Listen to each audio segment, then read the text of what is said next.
The afternoon sun beat down on the cracked sidewalk as Lisa hurried along the street, checking her watch for the third time in 5 minutes. Her shift at the coffee shop had run late, and she had exactly 47 minutes before she needed to be at her evening job doing bookkeeping for a local hardware store. Just enough time to swing by her apartment, change clothes, and gulp down whatever quick meal she could throw together for herself. Her thoughts raced ahead to the evening. She needed to call Mrs. Chen to make sure she could watch the kids until 9, and then somehow find time to help Tyler with his science project due tomorrow. The mental checklist grew longer with each step, her worn sneakers hitting the pavement in a hurried rhythm that matched her racing heart. That's when she heard it, a small sound of frustration coming from the park entrance to her right. Lisa almost didn't stop. She couldn't afford to be late again, not after Mr. Patel had given her that final warning last week. But something in the sound, a mixture of determination and defeat, made her pause. A boy, maybe 11 or 12 years old, was crouched beside an upturned bicycle, his hands covered in grease as he struggled with the chain that had come completely off the gears. His face was etched with concentration, eyebrows drawn together as his small fingers tried to maneuver the oily metal links back into place. Lisa hesitated, one foot already stepping away. Not her problem, not her kid. Not her time to spare. You need some help with that? The words were out before she could stop them. The boy looked up, startled. His eyes were red-rimmed, though Lisa couldn't tell if it was from frustration or if he'd been crying. His clothes were clean but worn thin at the elbows and knees, patched in places with careful stitching. "I'm okay," he said automatically, then looked back at the mangled chain with doubt written across his face. "Actually, I don't know. I can't get it back on right." Lisa glanced at her watch again. 42 minutes now. With a small sigh that was half resignation and half something warmer, she set her bag down on a nearby bench and walked over. "Mind if I take a look?" The boy scooted over, making space for her to kneel beside the bike. It was an old model, probably second-hand or third-hand, but someone had taken good care of it until recently. The red paint was faded but clean, and only a few spots of rust spotted the handlebars. "I'm Lisa," she said, examining the derailed chain. "What's your name?" "Andy," the boy replied, watching her hands with careful attention. "Are you a bike mechanic?" Lisa laughed, the sound surprising even her. When was the last time she'd genuinely laughed? "No, just someone who's fixed a lot of bikes over the years. My brother was always taking his apart when we were kids, and I got pretty good at putting them back together." She reached for the chain, her fingers working methodically to untangle a particularly knotted section. "This is pretty stuck." "What happened?" Andy shrugged, looking slightly embarrassed. "I was trying to jump the curb like the older kids do. Didn't work out so well." Lisa nodded without judgment. "Been there. My daughter Zoe tried to ride down our apartment stairs last year. The bike survived. Her pride, not so much." That earned a small smile from Andy. "Progress." "So," Lisa continued, working the chain free from where it had wedged between the frame and the gear. "You heading home from school?" Andy shook his head. "No, I was doing my paper route. I deliver the neighborhood Gazette 3 days a week." He pointed to a canvas bag lying in the grass a few feet away. "I still have the west side of town to finish." Lisa paused her work for a moment, looking at the boy more carefully. "Paper route? That's pretty responsible for someone your age." Andy's chest puffed up slightly with pride before deflating. "My grandma needs the help. It's just us and her checks don't cover everything." He said it matter-of-factly, without self-pity, the way children do when they've grown up too quickly.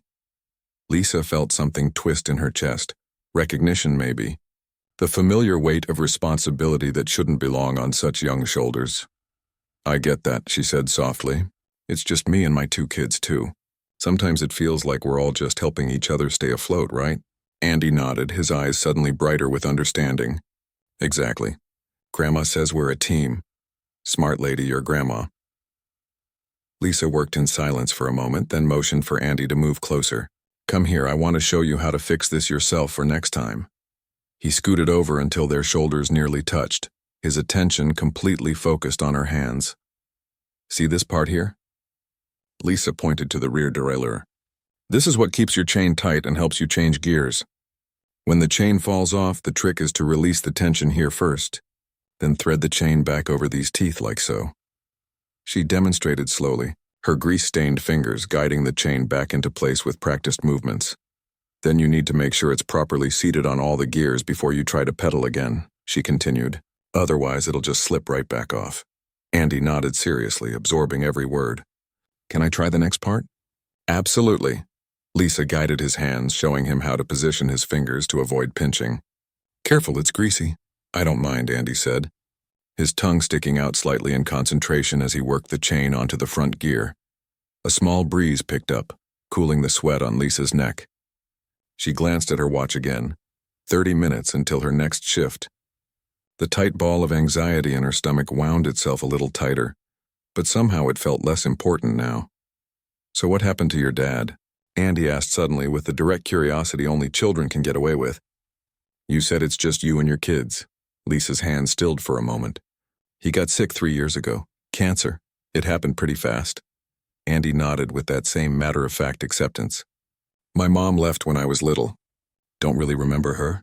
Then Grandpa died last year. Heart attack while watching baseball. I'm sorry, Lisa said. Andy shrugged. Grandma says that's just how life goes sometimes. You just keep pedaling anyway.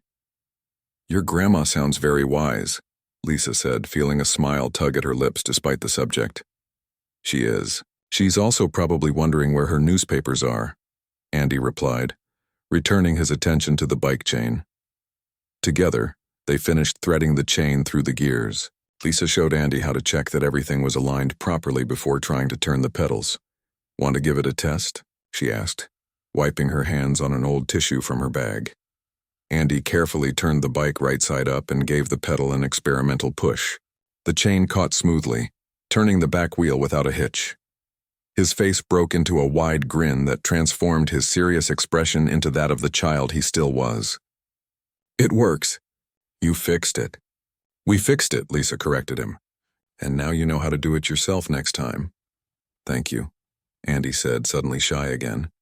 He hesitated, then added, Most grown-ups just walk by. They're always too busy. The words hit Lisa with unexpected force. How many times had she been that adult? Too consumed with her own problems to notice others. Too busy surviving to stop and help someone else do the same? Well, she said, standing up and brushing dirt from her knees. Sometimes the most important things happen when we think we don't have time for them. Andy picked up his newspaper bag and slung it over his shoulder. I better finish my route. Grandma will worry. Need help. I've got... Lisa checked her watch again and winced. About 20 minutes to spare. Andy shook his head. Nah, I'm good now. Thanks to you.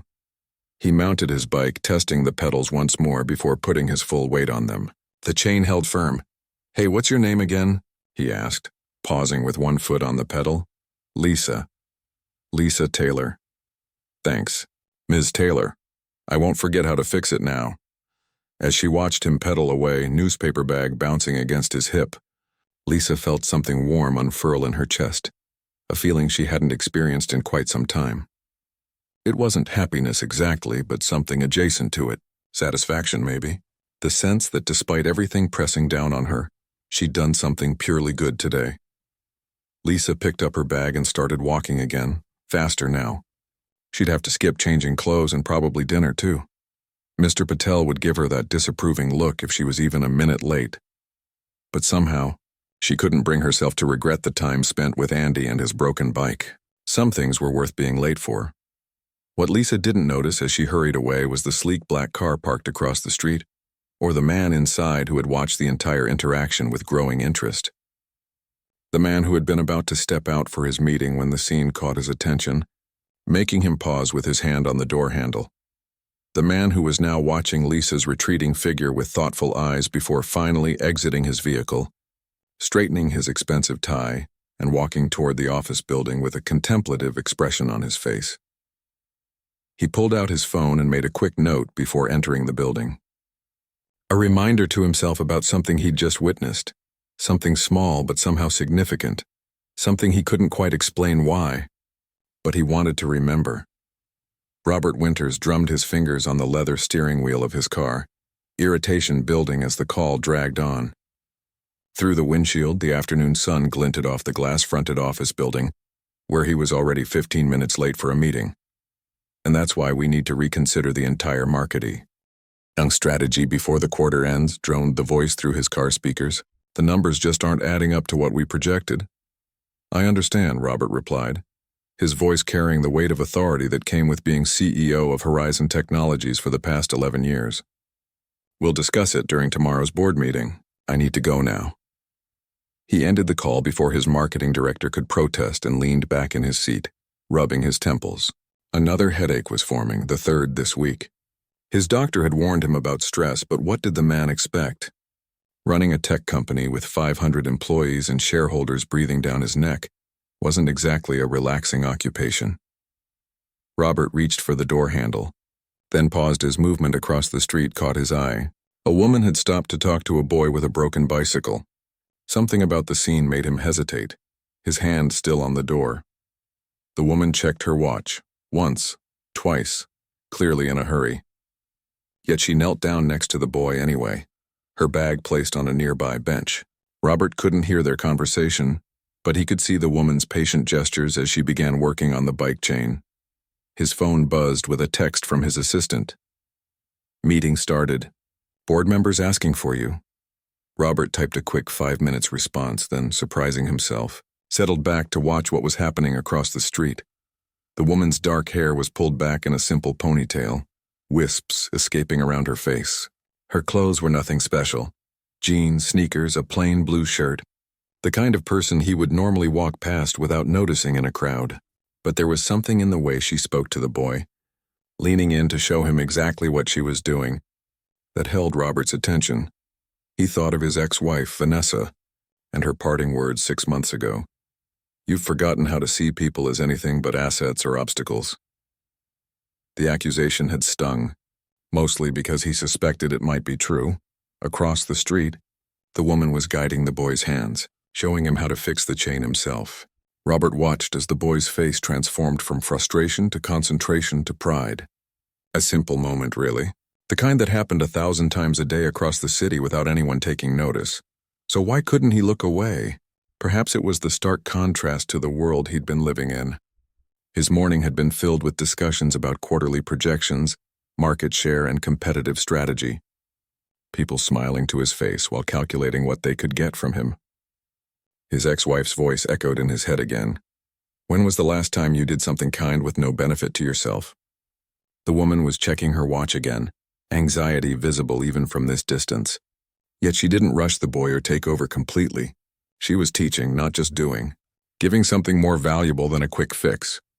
Robert's phone buzzed again, more insistently this time. With a sigh, he picked it up. Mr. Winters, the board is getting restless, his assistant whispered. Should I tell them you've been delayed?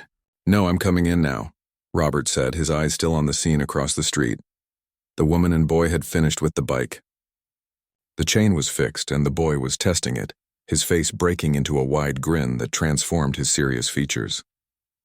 He said something to the woman, thank you, perhaps, and she smiled back, though Robert could see tension in her posture as she checked her watch one final time.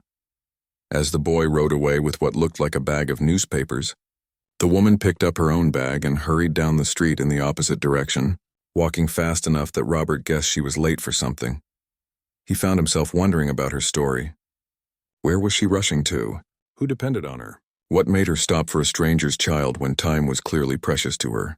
With a shake of his head, Robert stepped out of his car, straightened his tailored suit jacket, and locked the vehicle. Strange, how such a small incident had captured his attention. Perhaps he really had been working too hard lately. He crossed the street toward the office building, nodding at the security guard who held the door open for him. Just before entering, Robert glanced back in the direction the woman had gone, but she had already disappeared from view. Mr. Winters. His assistant Diane hurried toward him across the marble lobby, tablet in hand. They're waiting in the main conference room. I've prepared the quarterly reports and the new acquisition proposal as you requested. Thank you, Diane, he said, accepting the tablet. Then surprising both of them, he asked, do you have children? Diane blinked, clearly thrown by the personal question from a boss who rarely inquired about his employees' lives. Yes, 2 boys, 14 and 16. And if they were younger, say 11 or 12, would you trust them to deliver newspapers on their own? Newspapers? Diane looked thoroughly confused now. I suppose it would depend on the neighborhood. Why do you ask? Robert shook his head. Just curious. Something I saw outside. They stepped into the elevator and Diane pressed the button for the top floor. The Richardson proposal is first on the agenda, she said, returning to familiar professional territory. They're eager to partner with us on the new software platform. Robert nodded, his mind already shifting back to business mode. But as the elevator climbed, he couldn't shake the image of the woman kneeling beside the bicycle, grease on her fingers, teaching rather than simply doing. Diane, he said suddenly, do we still do that community outreach program? The one where we donate computers to underfunded schools? We scaled it back last quarter, Diane replied, surprise evident in her voice. The board thought our resources would be better allocated to research and development. Right, Robert said, remembering the meeting now. He had agreed without much thought. It was a business decision that made sense on paper. The elevator doors opened to reveal the executive floor, all glass and steel and tasteful abstract art. 3 board members were chatting near the conference room, their conversation stopping abruptly when they spotted him. Robert, we were beginning to think you'd forgotten about us, called out Walter Green, the oldest board member and Robert's most vocal critic. Traffic, Robert replied shortly, stepping past them into the conference room where the rest of the board waited. The meeting proceeded as usual. Discussions about market share, arguments about resource allocation, presentations on upcoming products. Robert participated automatically, his responses shaped by years of business experience. But part of his mind kept drifting back to the street scene. When was the last time he had done something purely kind with no benefit to himself? Robert, your thoughts on this? Walter's voice cut through his distraction. I'm sorry, could you repeat the question? Robert asked, focusing on the projection screen. Walter frowned. The proposal to cut the remaining community programs to free up capital for the new tech acquisition. It makes financial sense, especially with the market being so volatile lately. Robert looked around the table at the expectant faces of his board members and executive team. The proposal was sound from a business perspective. The community programs were costly and provided limited tangible returns. Yet something made him hesitate. Actually, he heard himself saying, I'd like to table that decision until next week. I want to review the community programs more thoroughly before we make any cuts. The surprise around the table was palpable. Robert Winters never delayed business decisions. May I ask why? Walter pressed, leaning forward. Robert met his gaze steadily. Because I'm not convinced that every decision should be made solely on financial merits. Our company has a responsibility to the community where we operate. I want to ensure we're meeting that responsibility effectively. The room fell silent. Robert could practically hear the thoughts racing through his board members' minds. Was he going soft? Was this some new strategy? Had something happened that they should know about? Of course, Walter finally said. We can revisit this next week. As the meeting moved on to other topics, Robert found his thoughts returning to the woman and boy, a small interaction that most would have overlooked. Yet something about it had reached past his carefully constructed professional walls and touched something he'd almost forgotten was there. His phone buzzed with an incoming email. Robert glanced down at it, then made a decision. Diane, he whispered to his assistant who was taking notes beside him. After the meeting, I'd like you to find someone for me. Who? She whispered back. I don't know her name, but I think we might have a position that would be perfect for her. Diane looked puzzled but nodded. I'll need more information than that. Sir, you'll have it, Robert promised, turning his attention back to the meeting. Outside, the afternoon was fading into evening, casting long shadows across the city streets where ordinary people were performing small acts of kindness that no one was watching. Except sometimes, someone was. Mom, Tyler won't give me the remote. Zoe's voice carried through the small apartment, piercing the brief moment of quiet Lisa had been enjoying with her first cup of coffee. We agreed he gets to pick the show on Saturday mornings. Lisa called back from the kitchen table where bills were spread out in neat piles. Your turn is after lunch. A dramatic sigh was the only response, followed by the sound of sock feet stomping down the hallway. Moments later, Zoe appeared in the kitchen doorway, arms crossed, her curly hair sticking out in all directions. It's not fair, the 9-year-old declared. He always picks those boring robot shows. Lisa took another sip of coffee before answering. Life's not always fair, honey. But it's important to keep our promises even when we don't like the outcome. Zoe flopped into the chair across from her mother. "What are you doing?" "Trying to figure out how to stretch $1 into two," Lisa replied, her tone lighter than the weight in her chest as she looked at the numbers that refused to add up properly. 2 weeks had passed since she'd helped Andy with his bike, and things had gotten even tighter financially. Mr. Patel had cut back her evening bookkeeping hours, claiming business was slow. The coffee shop was steady, but tips had been down, and her electric bill had come in higher than expected. "Can I help?" Zoe asked, suddenly serious. Lisa smiled, reaching across the table to smooth down a particularly wild curl on her daughter's head. "You already help plenty. Getting yourself and your brother ready for school every morning is a big deal." "I mean with the money stuff," Zoe persisted. "I could get a job too." Something squeezed in Lisa's chest, pride mixed with heartache. "You're 9, sweetie. Your job is to be a kid, go to school and learn things, but—" "No buts," Lisa said firmly. "We're doing okay. I promise." The lie tasted bitter, but she swallowed it down with another sip of coffee. Some burdens weren't meant for children's shoulders, no matter how willing they were to help carry them. "Go see if your brother will compromise on a show you both like," Lisa suggested, forcing brightness into her voice. "I need to finish this and then get ready for work." After Zoe trudged back to the living room, Lisa returned to the columns of numbers. If she skipped her lunch for the next 2 weeks and walked to work instead of taking the bus when weather permitted, they might just make it to the end of the month without having to dip into the tiny emergency fund she'd been building, penny by painful penny. Her phone buzzed with a text from Bev, her coworker at the coffee shop. "You coming in? Carl's on the Warpath, BC. The milk delivery was late." Lisa glanced at the clock and swore under her breath. She was supposed to be there in 30 minutes and she hadn't even showered yet. "On my way." "Stall him?" she typed back, then called out to the kids as she rushed toward the bathroom. "I need to leave in 15 minutes. Make sure you have everything for Mrs. Chen's. And order up 2 caramel macchiatos and a black coffee for the gentleman in the suit." Lisa grabbed the drinks from the counter and navigated the morning rush crowd with practiced ease. 6 hours into her shift, and the steady stream of customers hadn't let up once. Normally she'd be grateful for the distraction. Busy meant good tips. But today her mind kept wandering back to those bills on her kitchen table.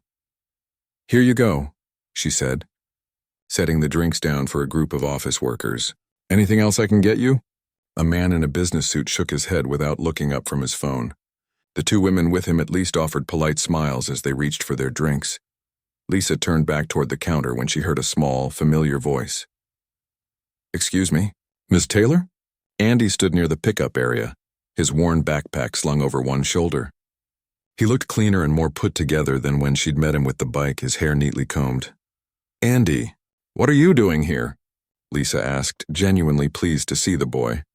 He shifted from foot to foot. "I asked around the neighborhood where you helped me. Someone said you might work here." He dug into his backpack and pulled out a small handmade card. "I wanted to give you this, to say thanks for helping with my bike." Lisa accepted the card, touched by the simple gesture. The front showed a carefully drawn bicycle with a smiling stick figure beside it.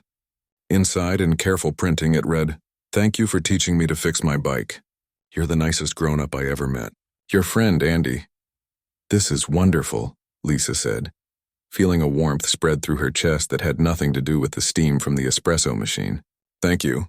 My grandma helped me make it," Andy admitted. "She wanted to thank you too. She says people don't stop to help strangers much anymore."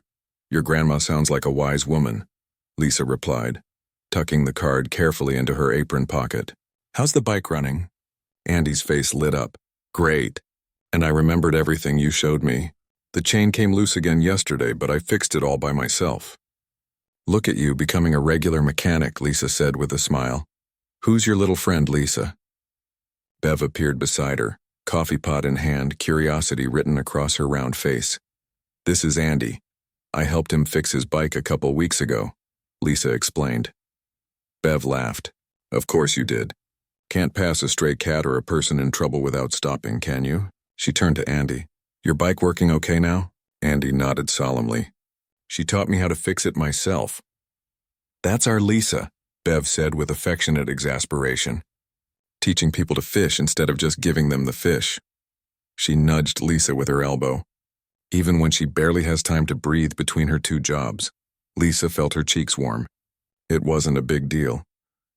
It was to me, Andy said with the straightforward honesty of children. A new rush of customers saved Lisa from having to respond. I better get back to work, she told Andy. Thanks again for the card. It really made my day. Andy nodded, suddenly shy again. Bye, Miss Taylor, see you around. As he headed for the door, Bev leaned close to Lisa. Cute kid. Yeah, Lisa agreed, watching him go. He's had it rough, but he's got a good heart. Just like someone else I know, Bev replied with a knowing look. Now come on, table 5 needs refills. And Carl's watching us like a hawk today. Lisa tucked the moment away like the card in her pocket, a bright spot in an otherwise overwhelming day. Find anything yet? Robert asked, stepping into Diane's office late Friday afternoon. His assistant looked up from her computer, professional as always despite the unusual nature of the task he'd given her. I believe so, sir. It took some doing. For the past 2 weeks, Diane had been quietly investigating the woman Robert had seen helping the boy with the bicycle. With only a physical description and approximate location to go on, it hadn't been easy. What did you discover? Robert asked, trying to keep his tone casual. Diane consulted her notes. Her name is Lisa Taylor. Single mother, 2 children, a girl and a boy ages 9 and 11. Husband died of cancer 3 years ago. She works 2 jobs, mornings at a coffee shop called Daily Grind about 6 blocks from where you saw her, and evenings doing bookkeeping for a hardware store. Robert nodded, absorbing the information. Anything else? She graduated from community college with an associate's degree in business administration before getting married. By all accounts, she's well-liked and hard-working. Always on time for shifts, though apparently often rushing between jobs. Diane paused. May I ask why you're interested in this woman, sir? Robert considered the question. He wasn't entirely sure himself why he couldn't let go of what he'd witnessed that day. I saw her do something genuinely kind with no expectation of reward, he said finally. It made me curious. Diane's expression remained neutral, though Robert caught a flicker of surprise in her eyes. I see, she said. Should I continue gathering information? No, this is enough, Robert replied. He hesitated, then added, I'd like you to create a job opening. Office manager for the new Community Outreach Division. Now Diane couldn't hide her surprise. The division we haven't actually formed yet? The one the board approved yesterday, Robert corrected with a small smile. After my presentation on corporate social responsibility. Of course, Diane said, recovering quickly. And should I post this job opening publicly? Robert shook his head. No, I want you to contact Miss Taylor directly. Tell her she's been recommended for the position. By whom? That's not important, Robert said. Just make sure she comes in for an interview next week. As he turned to leave, Diane asked one more question. What if she's not qualified, sir? Robert paused in the doorway. The truth was, he had no idea if Lisa Taylor had the skills needed for the role he was creating. But something told him she possessed something much rarer than technical qualifications. Let's find out, he said simply, and walked back to his office. Behind him, Diane shook her head slightly before turning to her computer to draft an email to a woman who had no idea her life was about to change because she'd stopped to help a boy with a broken bicycle chain. Lisa stared at the email on her phone screen, for the 5th time that morning, wondering if it might somehow change if she looked at it long enough. The subject line read, Interview Opportunity, Horizon Technologies. She hadn't applied for any jobs at Horizon Technologies. She hadn't applied anywhere recently. Between her 2 jobs and taking care of the kids, when would she have had time? Yet here was an email claiming she'd been recommended for a position as an office manager for their new Community Outreach Division. You okay, Mom? You look weird, Tyler said, watching her from across the kitchen table where he was shoveling cereal into his mouth. I'm fine, Lisa replied automatically. Just an unexpected email. Is it bad? He asked, milk dripping from his spoon. Lisa shook her head. No, just confusing. The salary mentioned in the email was more than her 2 current jobs combined, with benefits and, most incredibly, flexible hours to accommodate her children's schedules. It sounded too good to be true, which probably meant it was. Maybe some kind of scam. But the mail came from a legitimate address, and a quick online search confirmed that Diane Wong was indeed the executive assistant to Robert Winters, CEO of Horizon Technologies. We need to leave in 10 minutes, Lisa reminded her son, tucking her phone into her pocket. Make sure Zoe's ready too. As Tyler ran off to hurry his sister, Lisa found herself staring out the kitchen window. She couldn't afford to take time off work for an interview that might be a mistake. On the other hand, she couldn't afford to pass up an opportunity that could change everything for her family. With a deep breath, she pulled out her phone again and replied to the email, confirming she would attend the interview scheduled for Wednesday afternoon. Then she called Mrs. Chen to arrange childcare and Bev to beg for coverage for her coffee shop shift. An interview at Horizon Technologies? Bev exclaimed when Lisa explained. That fancy place downtown with the glass building? How'd you swing that? I have no idea, Lisa admitted. They say someone recommended me. Well, whoever it was, you owe them a fruit basket or something, Bev said. Don't worry about your shift. I'll cover for you. Thanks, Bev. I probably won't get it, but I have to at least try. Are you kidding? They'd be lucky to have you, Bev insisted. Just wear something nice and be your normal self. Lisa looked down at her coffee-stained work clothes and sighed. That's part of the problem. I don't think my normal self owns anything nice enough for a place like that. By Wednesday afternoon, Lisa had borrowed a professional-looking blouse from Bev and paired it with her one decent pair of black pants. She'd spent her lunch break the day before at a second-hand store, searching for affordable shoes to replace her worn sneakers. The faux leather pumps she found pinched her toes, but they looked appropriate for an office interview. Standing outside the gleaming Horizon Technologies building, Lisa felt her confidence wavering. People in suits and smart business attire streamed past her through the revolving doors, all looking like they belonged in this world of glass and steel and success. You can do this, she whispered to herself, and forced her feet forward. The lobby was all marble floors and modern art, with a security desk where a guard checked her ID and directed her to the executive elevator bank. Floor 30, he said. Ms. Wong is expecting you. The elevator rose swiftly, making Lisa's ears pop. Her reflection in the polished metal doors showed a woman trying her best to look composed while fighting rising panic. When the doors opened, a poised woman with a sleek bob haircut was waiting for her. Ms. Taylor, I'm Diane Wong. Thank you for coming in today. Her handshake was firm and professional. This way, please. Lisa followed her through an open office area where people worked at sleek desks with multiple computer screens.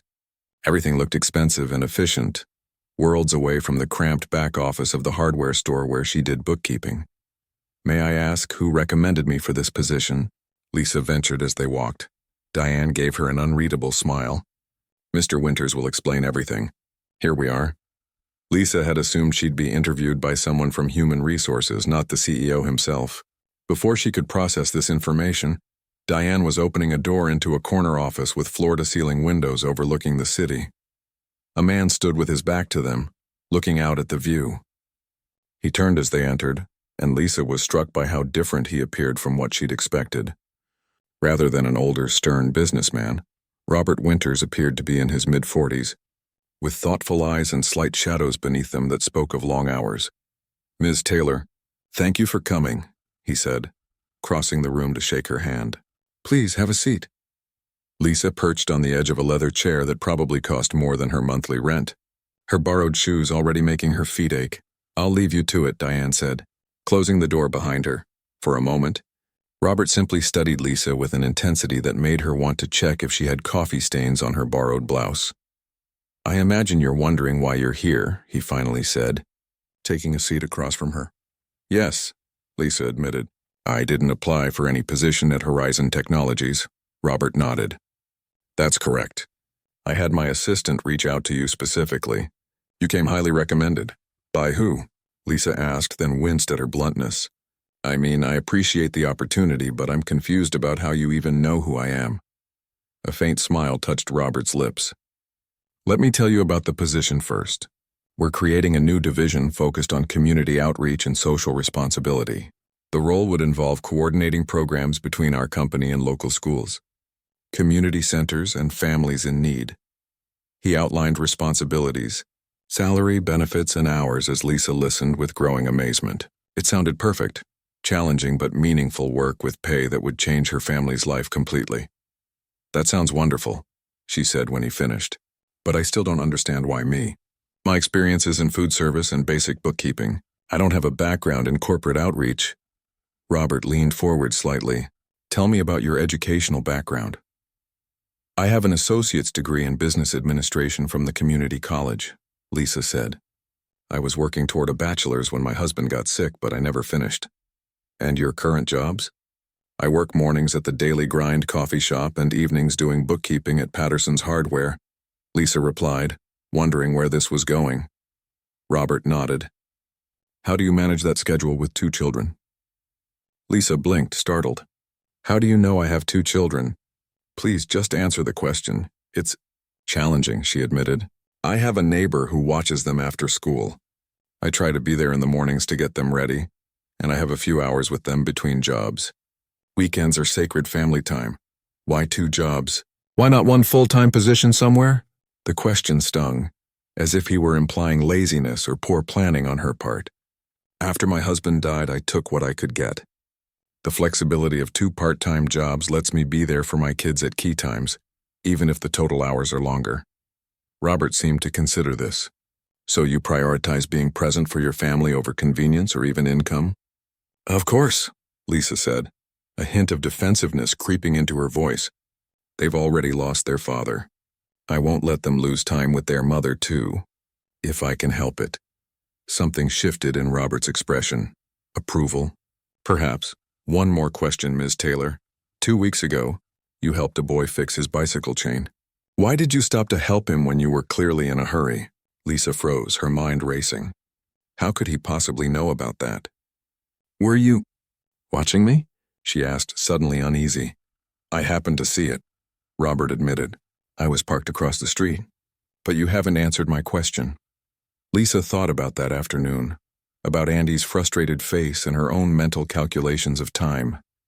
He needed help, she said simply, and sometimes being a few minutes late is worth it if you can make a difference, even a small one.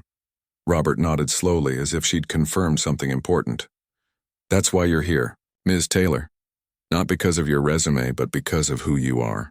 In a world where most people are too busy to notice others struggling, you stopped. In a world where many would have fixed the bike quickly to get praise and move on, you took the time to teach that boy how to do it himself. He stood and walked to the window, then turned back to face her. Horizon Technologies has lost touch with the communities we serve. We've been focused on profit margins and market share, but not on the people whose lives we impact. I want to change that, and I need someone who innately understands the value of helping others. Lisa sat speechless as understanding dawned. This wasn't about her qualifications on paper.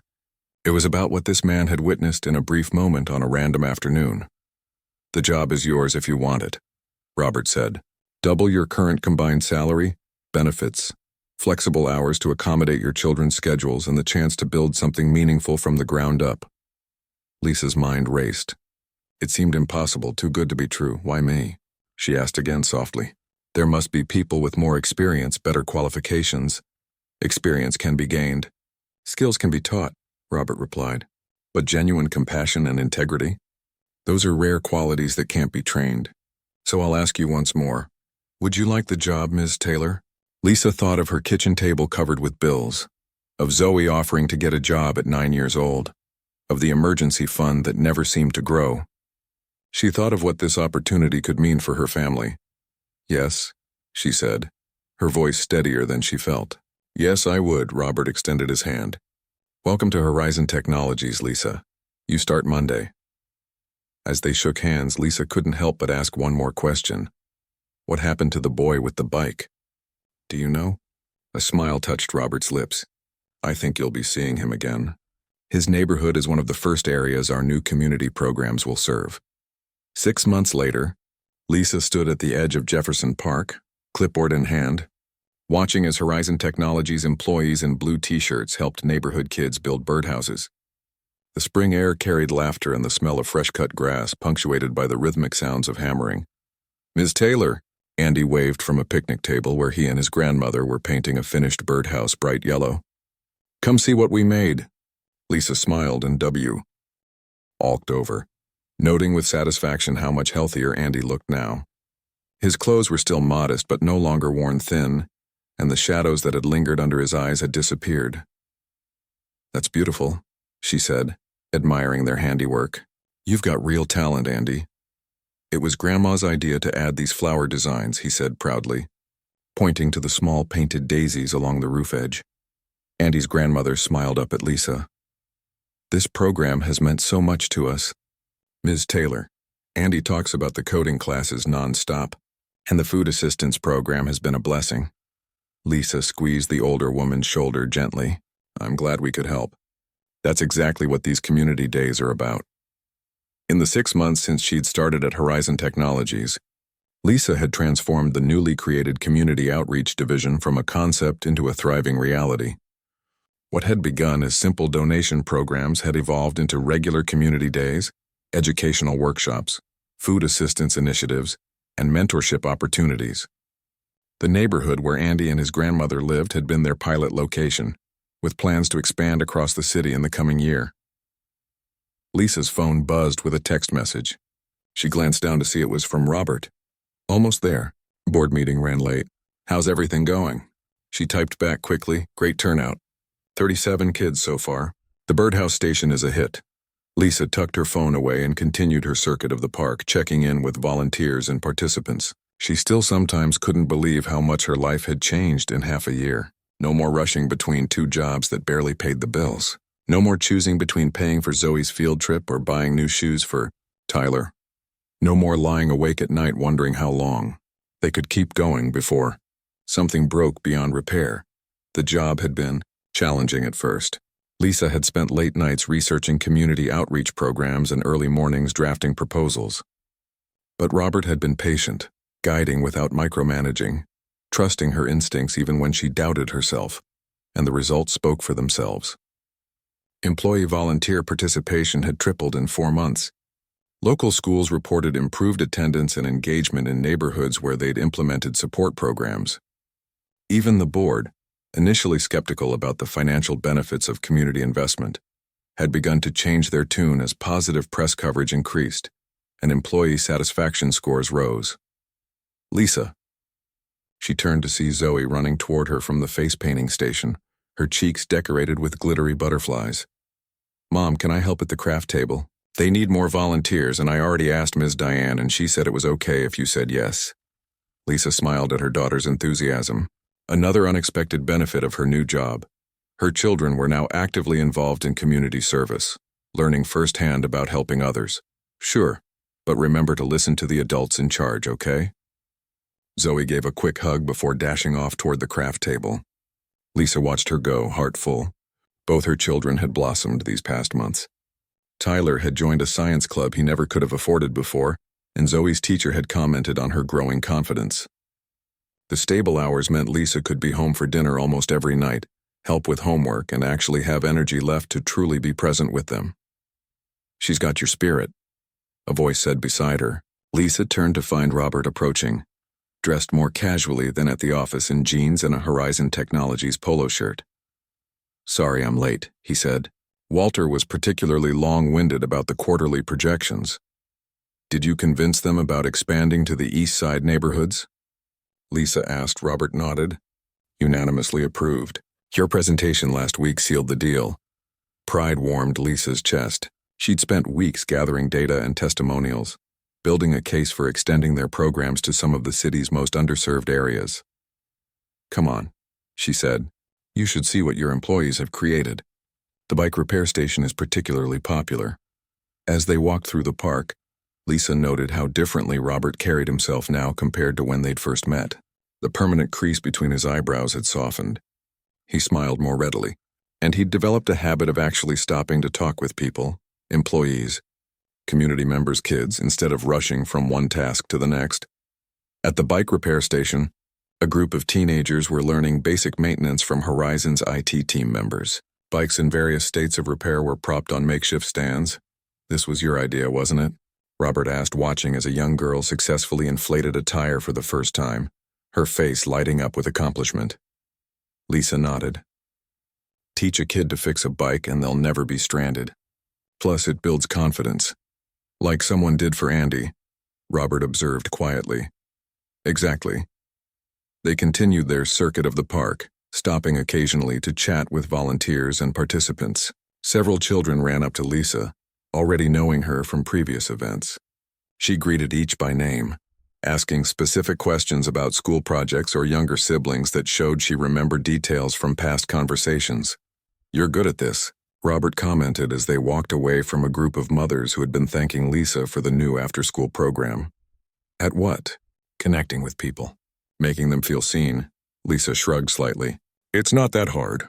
You just have to actually care." "That's just it," Robert said, stopping to face her. "Caring doesn't come naturally to everyone, especially in the corporate world." Lisa studied his face. "It seems to be coming more naturally to you these days." A smile tugged at the corner of his mouth. "I had a good teacher."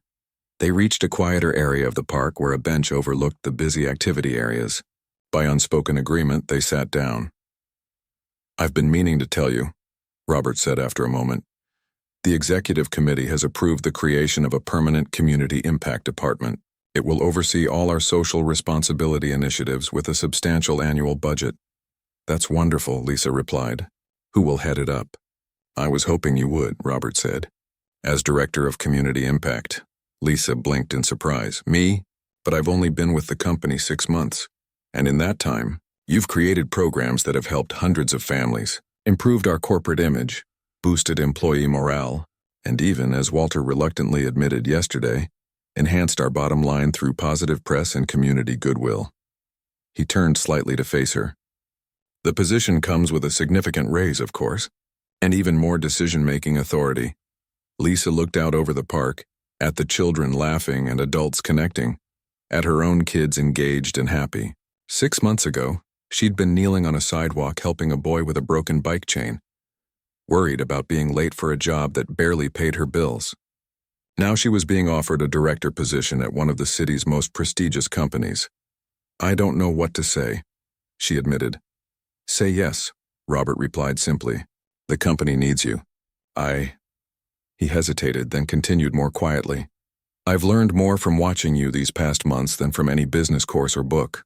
About what actually matters." Lisa turned to meet his gaze. "And what is that?" "People," he said. "Connections. Doing good not because it benefits you, but because it's right." I'd forgotten that somewhere along the way, climbing the corporate ladder. He gestured toward where Andy and his grandmother were now helping younger children with their birdhouses. "That day, when I saw you stop to help that boy, I was on my way to a meeting where we were going to cut the last of our community programs to improve our quarterly numbers. Watching you made me question everything about how I was running this company." Lisa hadn't known that detail before.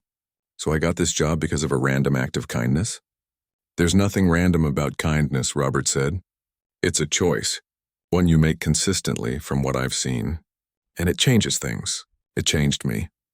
From across the park, Zoe called out, waving frantically for Lisa to come see something. Lisa waved back to acknowledge her. "I should go check what she needs," she said, standing. Robert stood as well. "And the position?" Lisa smiled. "Yes, I accept. But I have one condition." "Name it." "The mentorship program for teens. I want to make Andy our first official junior intern. That kid has potential, and I want to make sure he gets every opportunity to develop it." Robert nodded. "Consider it done." "Anything else, Director Taylor?" The new title felt strange but right somehow. Lisa looked around at what they had built together, a bridge between a corporate world that had resources to share and a community with so much to offer in return. "Just one thing," she said. "Never forget that sometimes the smallest actions have the biggest impacts. A single moment of kindness can change everything." As they walked back toward the busy heart of the community day, Lisa thought about how differently things might have turned out if she hadn't stopped that day to help a boy with his bike. How a simple choice to help rather than hurry past had created ripples that changed not just her life, but the lives of her children, Andy and his grandmother Robert, and now hundreds of others through their growing programs. Sometimes the most important turns in life's journey aren't planned or calculated. Sometimes they happen in ordinary moments when no one's watching, except sometimes someone is.